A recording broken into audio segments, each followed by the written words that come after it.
ઉદાહરણ 3 એની અંદર તારીખ 22 નો વ્યવહાર 22 તારીખનો વ્યવહાર કહે છે કે ₹200 જિંદગીના વીમા પ્રીમિયમના ચૂકવ્યા. જિંદગીના વીમા પ્રીમિયમ, તો સૌથી પહેલા વીમા પ્રીમિયમ શું છે એના વિશે તમે ઓસીની અંદર શીખી ગયા છો. વીમો આપણે રક્ષણ આપે છે અને એ રક્ષણ હેતુસર આપણે વીમા પ્રીમિયમ ભરવું પડે છે. બરાબર? બે પ્રકારના વીમા હોય છે, એક સામાન્ય વીમો અને બીજો જિંદગીનો વીમો. તો જે જિંદગીનો વીમો કે જીવન વીમો છે ને એ વ્યક્તિ ઉપર હોય છે. વ્યક્તિ, તો અહીંયા જે વ્યક્તિ છે એ કોણ હશે? તો અહીંયા વ્યક્તિ હશે એ માલિક હશે. તો ધંધાનો માલિક પોતાના માટે વીમો લે છે કે કદાચ ભવિષ્યની અંદર પોતાને કંઈ થઈ જાય તો એના માટે એના પછી જે એના વારસદારો છે કે એના પછીના જે પણ લોકો છે એમને આ વીમાની રકમ મળી શકે. તો અહીંયા વળતર સ્વરૂપે એ વીમાની રકમ મળી રહે એટલા માટે જીવન વીમો ભરે છે. તો જીવન વીમો એ ધંધાના માલિકનો પોતાનો છે. ધંધાના માલિકનો હોય અને ધંધાનો માલિક પોતાના માટે કંઈ પણ ભરતો હોય તો એ શું કહેવાશે? તો 22 તારીખનો જે વ્યવહાર છે કે જેની અંદર જીવન વીમો ભરે છે માલિક, બરોબર? માત્ર તમને વીમો કહેવામાં આવે કે આગનો વીમો કહેવામાં આવે ને તો એ ધંધા માટેનો હોય, પણ જીવન વીમો હંમેશા ધંધાના માલિકનો હોય અને ધંધાના માલિકનો હોય એટલે એ ઉપાડ તરીકે દર્શાવવામાં આવે છે. તો ઉપાડ ખાતે ઉધાર એ વીમો ભરે છે, રોકડ જાય છે, રોકડ ખાતે જમા. રકમ કેટલી જાય છે? ₹200. તો ₹200 આપણે રકમના ખાનામાં મૂકી દેવાના. બાબત છે શું આવશે? તો વ્યવહાર શું છે? અંગત વીમા પ્રીમિયમ ભર્યું છે, બરોબર? તો અંગત વીમા પ્રીમિયમ ભર્યું તેના અંગત વીમા પ્રીમિયમ ₹200 ભર્યું જેના એવી રીતે પણ તમે લખી શકો. વ્યવહાર પૂરો થાય એટલે પહેલું કામ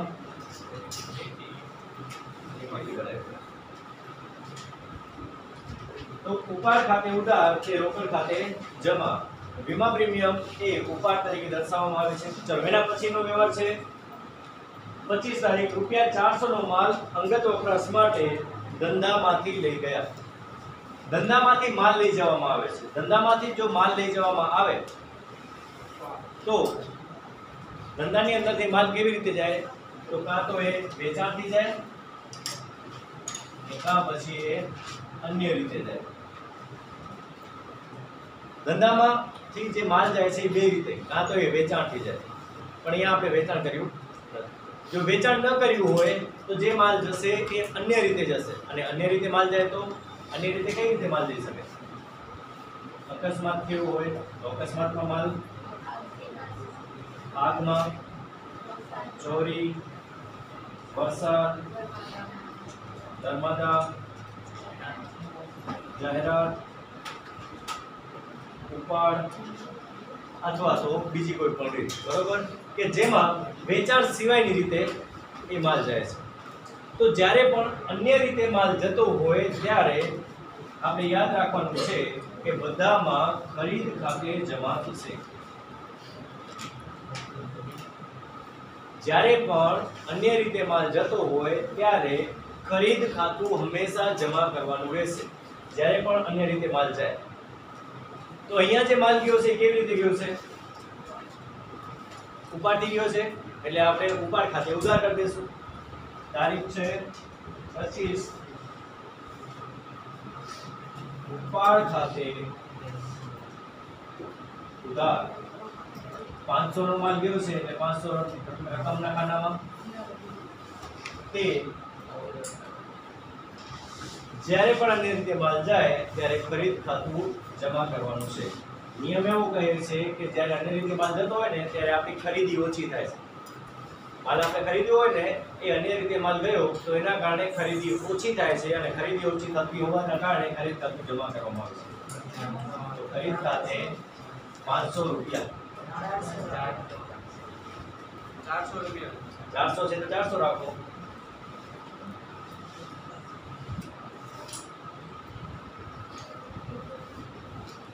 બાજે શું આવશે? બાબત જે રૂપિયા 400 નો માલ અંગત વપરાશ માટે ધંધામાંથી લઈ ગયા તેના.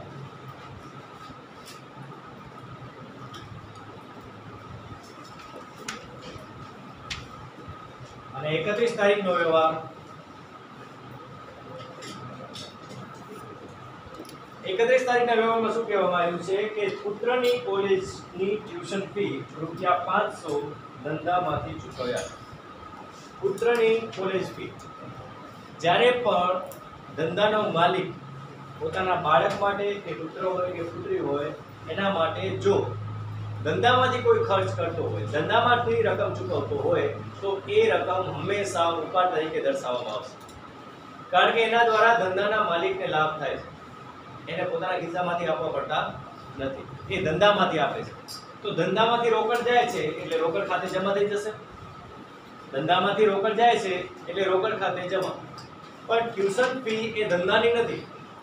ટ્યુશન ફી ધંધાની હોય તો એ ટ્યુશન ફી ખાતે ઉધાર થાય, ખર્ચ તરીકે દર્શાવાય. પણ ટ્યુશન ફી ધંધાની નથી અને ધંધાની ન હોય તો આપણે ધંધામાં દર્શાવી શકીએ. આપણે વ્યવહારો કયા દર્શાવવાના હોય કે જે ધંધાને લગતા હોય. ટ્યુશન ફી ધંધાને લગતી નથી પણ એ ધંધાના માલિકના બાળક માટેની છે અને ધંધાના માલિકના બાળક માટેની હોય તો એ ઉપાડ તરીકે દર્શાવવામાં આવે છે. માટે 31 તારીખનો જે વ્યવહાર છે એ પણ ઉપાડ તરીકે દર્શાવવામાં આવે છે. ઉપાડ ખાતે ઉધાર તે રૂપિયા જાય છે એટલે રોકડ ખાતે જમા. રકમ કેટલી આવશે? તો જેટલી રકમનો ઉપાડ કર્યો છે એટલી રકમ 500 રૂપિયા.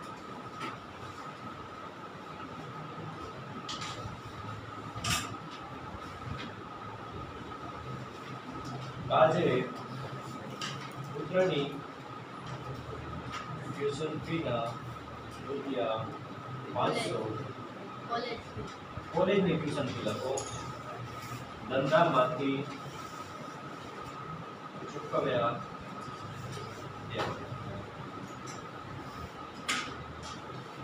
વ્યવહાર પૂરો થાય એટલે છેલ્લે પછી બધા જ વ્યવહારો આવી ગયા હોય તો કુલ સરવાળો કરી દેવાનો અને કુલ સરવાળોનો ટોટલ કરી દો. જે તમારા બધા વ્યવહારો થયા છે એ બધા વ્યવહારોનો સરવાળો 1,10,600. તો 1,10,600 એ તમારો કુલ સરવાળો થશે.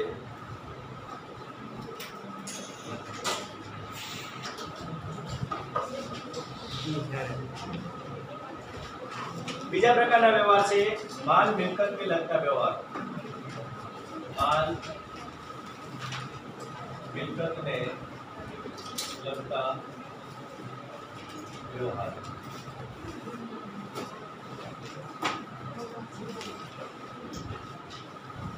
જેમ મૂડી અને ઉપાડના વ્યવહારોની અંદર આપણે બે ભાગ જોયા એવી રીતે માલ મિલકતને લગતા વ્યવહારોની અંદર પણ બે ભાગ આવશે. જેમાં પહેલો ભાગ છે માલને લગતા વ્યવહારો.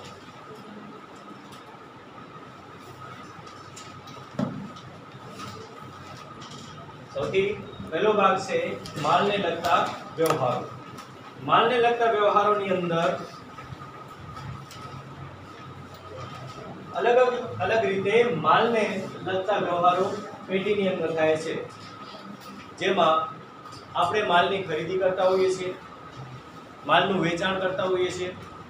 ઘણી વખત કોઈ માલ નુકસાનીવાળો હોય, ઓછી ગુણવત્તાવાળો હોય, જે માલ મંગાવ્યો છે એ માલ ન મળ્યો હોય તો એ સંજોગોની અંદર આપણે શું કરીએ છીએ? એ માલને પાછો મોકલાવી આપતા હોય.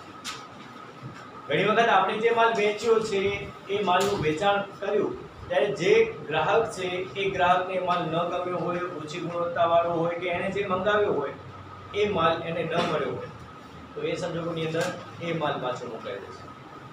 તો આવા પ્રકારના વ્યવહારો પેઢીની અંદર કે ધંધાની અંદર થતા હોય છે. તો માલને લગતા વ્યવહારોની અંદર આપણે એવું લખી શકીએ કે ધંધાની અંદર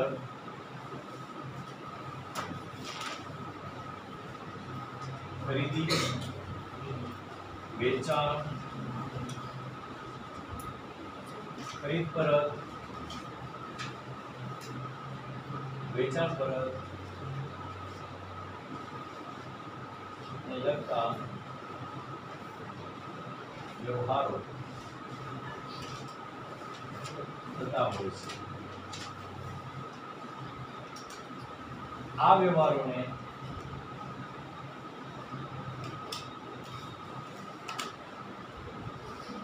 માલને લગતા વ્યવહારો કહે છે. આની અંદર એક વોટ ઉમેરી દેજો, ખરીદ અને વેચાણને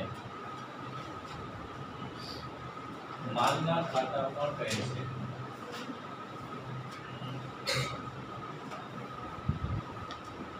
ખરીદ અને વેચાણને માલના ખાતા પણ કહેવામાં આવે છે. જો તમને એમ પૂછવામાં આવે કે માલના ખાતા એટલે શું, તો માલના ખાતા એટલે ખરીદ અને વેચાણ.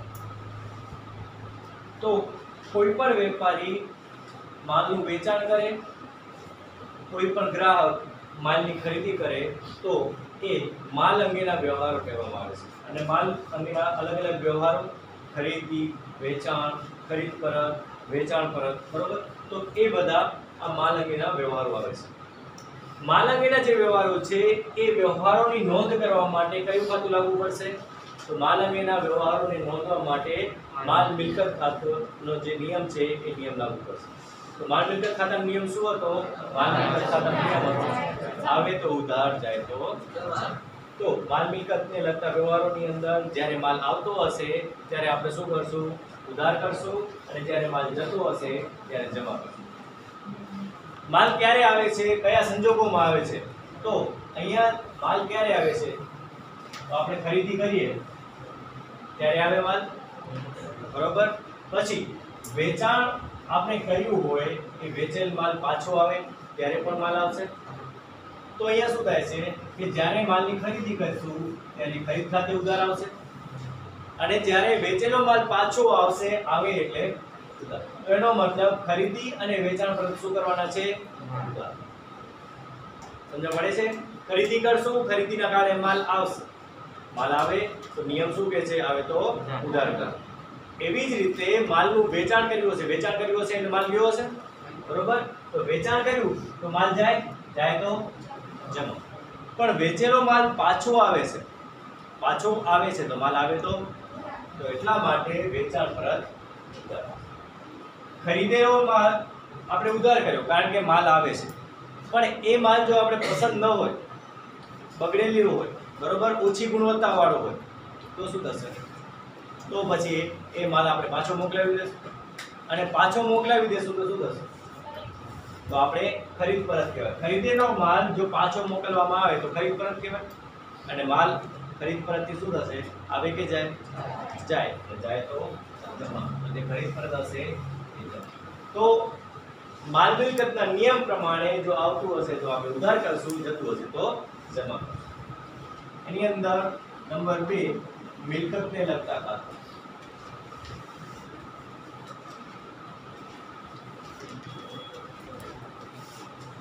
મિલકતને લગતા વ્યવહાર.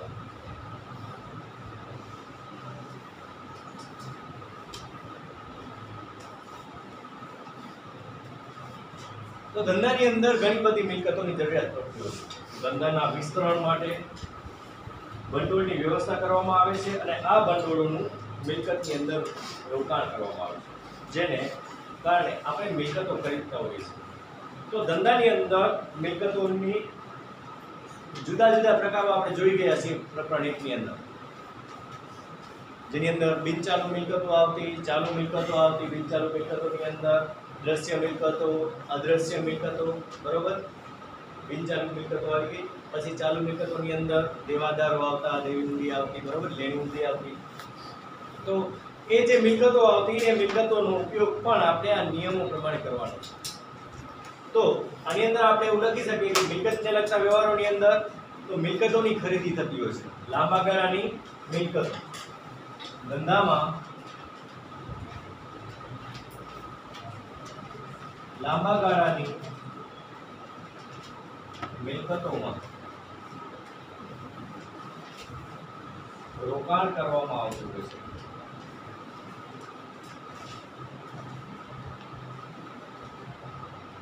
એટલે કે મિલકતની ખરીદી.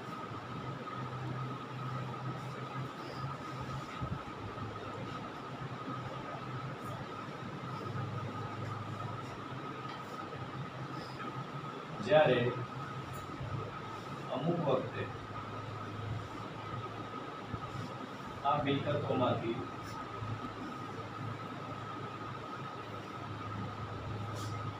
અમુક મિલકતોનું વેચાણ કરવામાં આવે છે.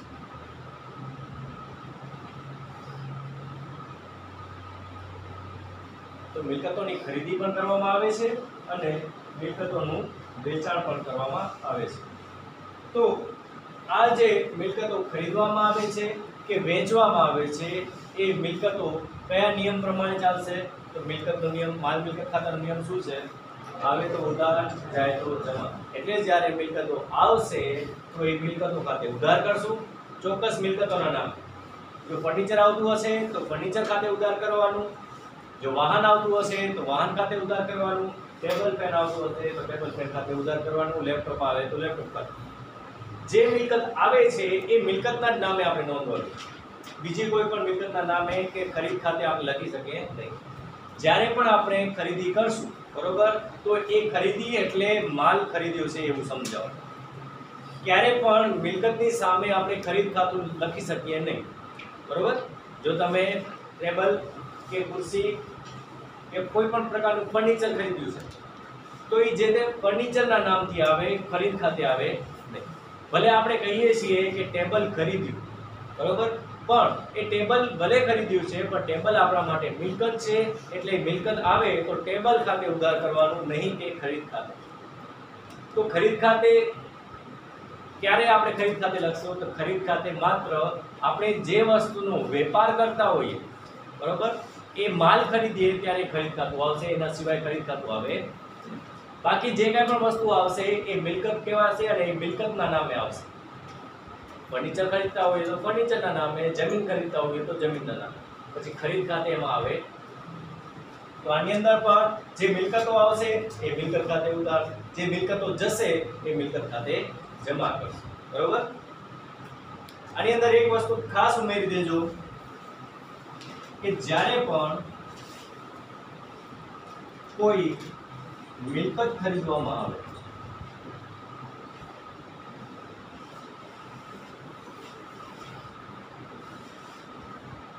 ત્યારે મિલકતને લગતો કોઈ પણ ખર્ચ મિલકતમાં ઉમેરવામાં આવે છે.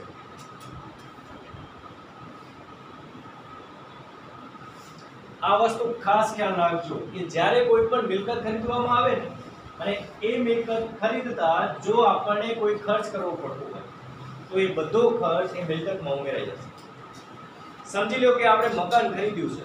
હવે મકાન ખરીદીએ એટલે આપણે એનું રજીસ્ટ્રેશન કરાવવું પડે, બરોબર. એના માટેના ટેક્સ કે ખર્ચાઓ ચૂકવવા પડે, એના માટેના કાગળિયા દસ્તાવેજો તૈયાર કરવા પડે. તો આ બધા ઉપર આપણે ખર્ચ લાગે. જે તે નગરપાલિકા હોય કે ગ્રામ પંચાયત હોય એને આપણે વેરો ચૂકવવો પડે. જ્યારે પણ આપણે એનું દસ્તાવેજ કરવા જઈએ ત્યારે આપણે વેરો ચૂકવવો પડે. તો એ જે વેરો છે એ આપણે ચૂકવવો પડતો હોય છે. તો જે કાંઈ પણ આપણે મિલકત ખરીદીએ ને તો એ મિલકતને લગતો ખર્ચો જે આપણે કરવો પડે છે એ ખર્ચો એની અંદર ઉમેરે. 1 લાખ રૂપિયાનું જો આપણે મકાન ખરીદ્યું હોય, આવે તો નહીં, તેમ છતાં પણ 1 લાખ રૂપિયાનું જો આપણે મકાન ખરીદ્યું છે, બરોબર, અને એ મકાન ઉપર દસ્તાવેજ બનાવવા માટે બીજા કોઈ કાનૂની ખર્ચ કરવા પડ્યા છે, બરોબર. દસ્તાવેજ બનાવવા માટે કાનૂની ખર્ચ કરવા પડ્યા છે, સમજી લો કે 4000 રૂપિયા. તો મકાનની કિંમત કેટલી? મકાનની કિંમત થશે 1,04,000. મકાન 1 લાખનું નહીં કહેવાય. મકાન કેટલાનું થશે? 1,04,000. સમજી લો કે આપણે યંત્ર ખરીદ્યું છે. યંત્ર 60,000 નું ખરીદ્યું છે. બરોબર. હવે એ યંત્ર આપણે ગોઠવવાનું છે, તો એ ગોઠવણી માટેના કારીગરો આપણે મંગાવ્યા છે. એ ગોઠવણી માટે આપણે 3000 બીજા આપવા, ગોઠવણી ખર્ચ માટે, બરોબર. તો એ જે ગોઠવણી કરી છે, ગોઠવણી માટે આપણે 3000 રૂપિયા વધારાના આપવા પડ્યા. તો આપણું જે યંત્ર છે એ 60000 નું નહીં પણ કેટલાનું થશે? એટલે આ બાબત ખાસ ખ્યાલ રાખજો કે જ્યારે પણ મિલકતને લગતો વ્યવહાર હોય અને મિલકતને લગતો જો કોઈ ખર્ચ થતો હોય, કોઈ પણ મિલકતને લગતો, જ્યારે પણ મિલકત ખરીદવામાં આવે અને મિલકતને લગતો કોઈ ખર્ચ કરવામાં આવ્યો હોય તો એ ખર્ચ મિલકતમાં ઉમેરાઈ જશે. 1 લાખનો મકાન, કાનૂની ખર્ચ 4000 થયા તો 1 લાખની અંદર ઉમેરાઈ ગયા, એટલે મકાનની જે કિંમત છે એ કેટલી થઈ ગઈ? 1,04,000. એવી જ રીતે યંત્ર ખરીદ્યું, યંત્ર અને ગોઠવણી ખર્ચ, અથવા તો જૂનામાં યંત્ર ખરીદ્યું હોય એનું સમારકામ કરાવવું પડ્યું હોય, બરાબર. ઘણી વખત જૂનામાં આપણે યંત્ર ખરીદતા હોઈએ તો યંત્ર જૂનામાં ખરીદ્યું પણ એને જો સમારકામ કરાવવાનું હોય, થોડું ઘણું એની અંદર કામ બાકી હોય તો જે સમારકામ કરાવીએ છીએ એ સમારકામ ખર્ચ એ યંત્રની અંદર ઉમેરાઈ જશે. તો આ બાબત ખાસ ખ્યાલ રાખજો કે જ્યારે પણ કોઈ મિલકત ખરીદવામાં આવે તો મિલકતને લગતી કોઈ પણ બાબત, બરાબર, મિલકતને લગતો કોઈ પણ ખર્ચ એ મિલકતની અંદર ઉમેરાઈ જશે અને ટોટલ રકમ એ મિલકત ખાતે આવશે. સમજાઈ ગયું? તો અહીંયા માલ અને મિલકતને લગતા આ વ્યવહારો છે. આ વ્યવહારો ઉપરથી આપણને આમનોંધો કરવાની છે. તો ઉદાહરણ 4 ગોકુળ ટ્રેડર્સના નીચેના વ્યવહારોની આમનોંધ લખવાની છે, એ આપણે આમનોંધ કરીએ. ઉદાહરણ 4 ગોકુળ ટ્રેડર્સના નીચેના વ્યવહારોની આમનોંધ લખો. સૌથી પહેલા કોષ્ટક, તારીખ, વિગત, છાપા અને ઉધાર રૂપિયા અને જમા રૂપિયા. 2014 એપ્રિલ 1 રૂપિયા 10,000 રોકડા, 10,000 નો માલ સ્ટોક અને 5,000 નું ફર્નિચર લાવી ધંધો શરૂ કર્યો. હવે ધંધો શરૂ કર્યો છે એટલે ધંધાના માલિક દ્વારા બધું લાવવામાં આવ્યું છે. એટલે આપણે જે ઉદાહરણ 3 જોઈ ગયા હતા એ જ ફરી વખત રિપીટ થયો છે. કે અહીંયા રોકડ આવે છે, રોકડ કહેવાય ચાલુ મિલકત. માલ સ્ટોક એ પણ આપણી ચાલુ મિલકત છે કારણ કે સ્ટોક છે, અને 5,000 નું ફર્નિચર છે એ લાંબા ગાળાની મિલકત છે. તો આ ત્રણેય બાબતો મિલકતમાં છે. ત્રણેય મિલકતો છે એ મિલકતો આવે છે, આવે તો ઉધાર કરશું. કોના દ્વારા આપવામાં આવે છે? તો ધંધાના માલિક દ્વારા. લાભ આપનાર કોણ છે? ધંધાનો માલિક. અને ધંધાનો માલિક લાભ આપનાર છે તો ધંધાના માલિકના નામે તો આપણે લખી ન શકીએ, એટલે કયું ખાતું આવશે? મૂડી ખાતે. તો અહીંયા આપણે શું કરશું? મૂડી ખાતે જમા કરશું અને બાકી જે બધું આવે છે એના ખાતે ઉધાર કરશું. 2014 એપ્રિલ 1 રોકડ આવે છે, રોકડ ખાતે ઉધાર 10,000 રૂપિયા. માલ સ્ટોક આવે છે, માલ સ્ટોક ખાતે ઉધાર 10,000 અને ફર્નિચર 5,000 નું આવે છે. ફર્નિચર ખાતે ઉધાર 5,000.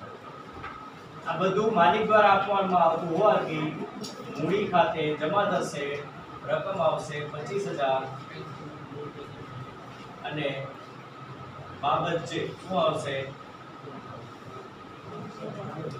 રોકડ રૂપિયા 10,000, માલ સ્ટોક રૂપિયા 10,000 અને ફર્નિચર રૂપિયા 5,000 લાવી ધંધો શરૂ કર્યો. તેના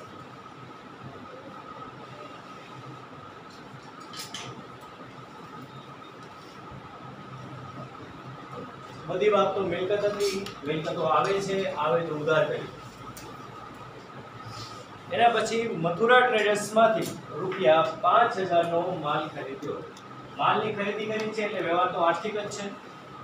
ખરીદી કરી છે એટલે માલ આવે છે, માલ આવે તો ઉધાર, એટલે ખરીદ ખાતું ઉધાર. હવે આ વ્યવહાર છે એ રોકડનો વ્યવહાર નથી, શાક પરનો વ્યવહાર છે, કારણ કે આની અંદર ક્યાંય પણ રોકડનો ઉલ્લેખ નથી, એટલે રૂપિયા જતા નથી. તો આપણે મથુરા ટ્રેડર્સનો લાભ લીધો છે.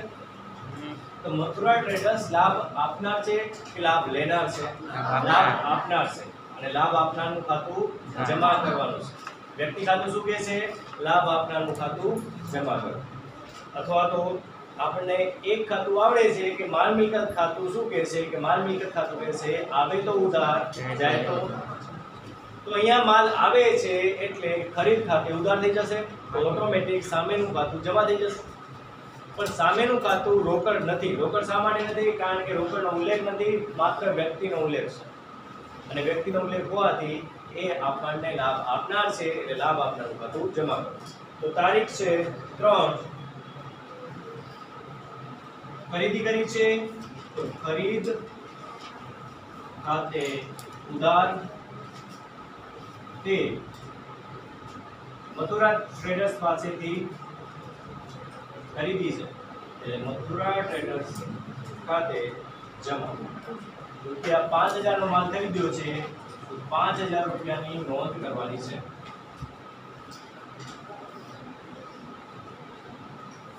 બાબત જેમાં શું લખશું? રૂપિયા 5000 નો માલ મથુરા ટ્રેડર્સ પાસેથી, જો એ શબ્દ વાપરવો હોય કે શાક પર ખરીદ્યો તો લખી શકો તેના. બાકી તમારે માત્ર જે વ્યવહાર આપેલો છે એ વ્યવહાર લખવો હોય તો પણ હોતું નથી.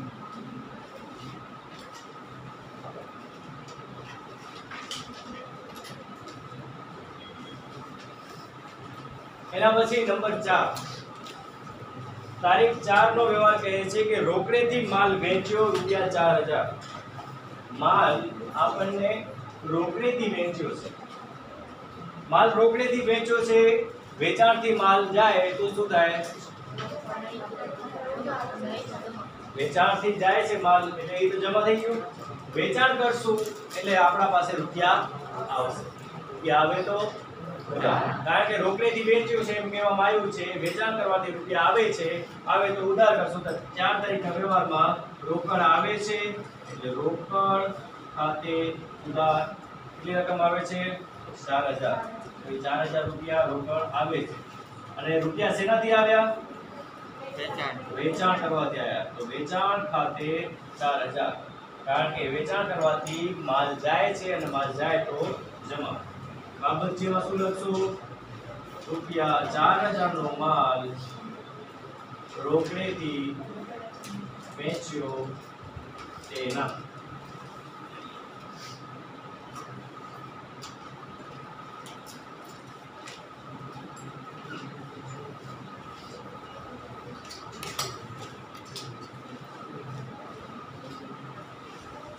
એના પછી તારીખ 6 નો વ્યવહાર કે ઋષિકેશ પાસેથી રૂપિયા 8000 નો માલ ખરીદી અડધા નાણાં રોકડેથી ચૂકવ્યા. ઋષિકેશ પાસેથી માલ ખરીદ્યો છે, કેટલાનો? 8000. બરાબર. તો 8000 રૂપિયાની ખરીદી કરી છે અને પછી એવું કહેવામાં આવ્યું છે કે અડધા નાણાં ચૂકવ્યા છે. અડધા નાણાં રોકડેથી ચૂકવ્યા. હવે અડધા નાણાં રોકડેથી ચૂકવ્યા છે મતલબ કે 8000 માંથી આપણે 4000 રોકડા ચૂકવ્યા છે. તો બાકીનો જે વ્યવહાર છે શાક પરનો વ્યવહાર થઈ જશે. એટલે 4000 રોકડ વ્યવહાર છે અને 4000 શાક પરનો વ્યવહાર છે. તો ટોટલ 8000 નો માલ આપણે ખરીદી કરીએ છીએ. તો ખરીદી જેટલાની થતી હોય આપણે એટલાની નોંધ કરવાની. તો અહીંયા ખરીદી કેટલાની થાય છે? તારીખ છે 6. ખરીદીથી માલ આવે છે એટલે ખરીદ ખાતે ઉધાર 8000. તો 8000 ની ખરીદી કરી છે. પછી આપણને અહીંયા 4000 રોકડા ચૂકવવા પડ્યા છે. ખરીદી કરી છે એટલે રોકડા ચૂકવવા પડ્યા છે અને રોકડા ચૂકવવા પડ્યા છે એટલે રૂપિયા જાય છે. રૂપિયા જાય તો જમા. તો તે રોકડ ખાતે જમા. જમા કેટલી રકમ? 4000. પણ હંમેશા ઉધાર અને જમા બાજુ સરખી હોવી જોઈએ. 8000 ઉધાર થયા છે તો સામે 8000 જમા થવા જોઈએ. તો અહીંયા 4000 જમા થયા છે, તો બાકી 4000 નું શું? તો એ 4000 રૂપિયા આપણે મળતા નથી, આપણે આપતા નથી, ખરીદી કરી છે એટલે આપણે રૂપિયા આપતા નથી. તો અહીંયા જે ઋષિકેશ છે બરોબર, એ ઋષિકેશને આપણે રૂપિયા આપતા નથી. ઋષિકેશને જો રૂપિયા ન આપતા હોઈએ તો ઋષિકેશ શું થઈ જશે? અહીંયા જમા, કારણ કે એ વ્યક્તિ લાભ આપનાર છે. વ્યક્તિ પાસેથી આપણે માલ ઉધારમાં ખરીદ્યો છે અને અડધી રકમ ચૂકવી છે, તો જેટલી રકમ આપણે એને નથી ચૂકવી તો એટલી રકમ આપણને લાભ થાય છે, અને લાભ આપનારનું ખાતું જમા કરો એટલે ઋષિકેશ ખાતે જમા. કેટલી રકમ? 4000. સમજાઈ ગયું? ખરીદ ખાતે ઉધાર 8000 પૂરેપૂરી રકમ, કારણ કે પૂરેપૂરી ખરીદી કરી છે. 8000 ની ખરીદી કરી છે, માલ આવે છે, આવે તો ઉધાર, ખરીદ ખાતે ઉધાર. પણ રોકડ માત્ર 4000 રૂપિયાની જાય છે એટલે જાય તો જમા, રોકડ ખાતે જમા કરી દીધું. વ્યવહાર હંમેશા જેટલો ઉધાર કરો એટલો જ જમા કરો, તો 8000 ની સામે જમા કેટલા થયા? 4000. તો એ 4000 જમા થયા છે, તો બાકી હજી 4000 બાકી છે જમા કરવાના. તો એ 4000 શેના છે? તો એ 4000 માલનો શાક પર આપણે ખરીદી કરી છે, અને શાક પર માલની ખરીદી કરી હોય તો જે વ્યક્તિ પાસેથી આપણે શાક પર માલ ખરીદ્યો છે એ વ્યક્તિ આપણને લાભ આપે છે, અને લાભ આપે છે એટલા માટે લાભ આપનારનું ખાતું જમા કરો. બાજીમાં શું લખશો? રૂપિયા 8000 નો માલ ખરીદ્યો, રૂપિયા અડધા નાણાં રોકડે ચૂકવ્યા. રૂપિયા 8000 નો માલ ખરીદ્યો, અડધી રકમ ચૂકવી તેના. 8000 નો માલ ખરીદ્યો, અડધી રકમ ચૂકવી તેના. અથવા તો રૂપિયા 8000 નો માલ ઋષિકેશ પાસેથી ખરીદ્યો, અડધી રકમ રોકડેથી ચૂકવી તેના. એવો શબ્દ પણ લખી શકો. આ લખશો તો પણ ખોટું નથી.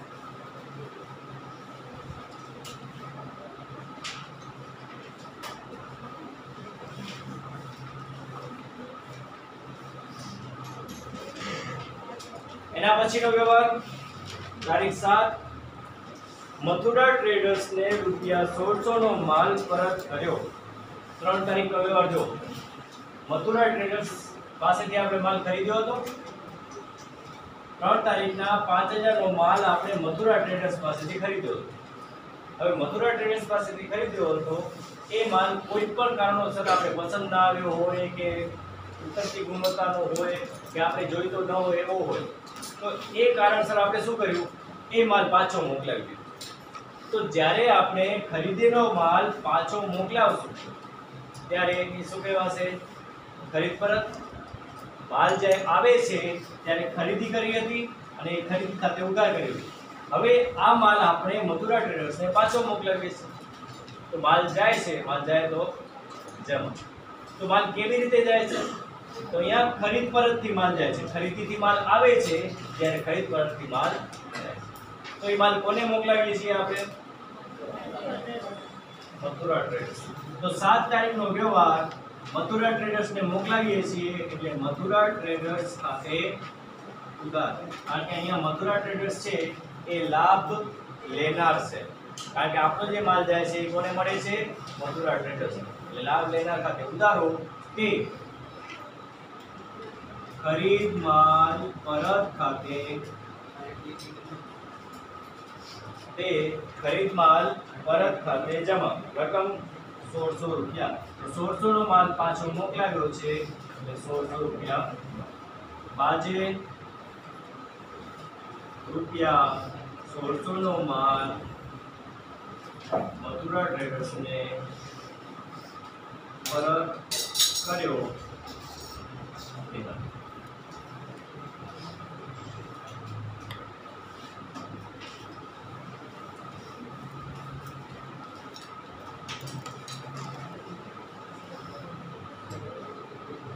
પેજ ભરાઈ જાય એટલે સરવાળો આગળ લઈ ગયા, સરવાળો કરવાનો જેટલા સુધીનો એ પેજમાં હોય. પછી બીજા પેજ ઉપર સરવાળો આગળ લાવ્યા. જો તમારો પેજ પૂરો થયો હોય તો જ આપણે કરવાનું છે, જો પેજ પૂરો ન થયો હોય તો આપણે કરવાનું નથી. બરોબર, જે સરવાળો આવતો હોય એ સરવાળો કરી દેવાનો. 43 તમે તમારો સરવાળો લખજો આમાં. 43,600 બંને બાજુ. એના પછીનો વ્યવહાર, વડાપ્રધાનના રાહત ફંડમાં 600 નો માલ આપ્યો. રાહત ફંડ છે, કોઈ પણ કારણોસર સમજી લો કે વાવાઝોડું આવ્યું હોય, ધરતીકંપ આવ્યો હોય, એના કારણે જ્યાં જરૂરિયાતવાળા વિસ્તારો છે ત્યાં માલની અછત હોય તો એ વિસ્તારોની અંદર માલ પહોંચાડવામાં આવે છે. હવે માલ પહોંચાડવામાં આવે છે તો આપણા પાસેથી તો માલ જાય છે, બરોબર? તો આપણે માલ કેવી રીતે જાય છે? તો વેચાણ કરીએ છીએ આપણે માલનું? ના, આપણે માલનું વેચાણ કરતા નથી. તો એ માલ જો આપણે વેચાણ નથી કરતા અને જો માલ જતો હોય તો એ અન્ય રીતે માલ જાય છે એવું કહેવામાં આવે છે, બરોબર? તો આજે અન્ય રીતે માલનો વ્યવહાર છે એ આપણે નેક્સ્ટ લેક્ચરમાં જોઈ લઈશું, બરોબર?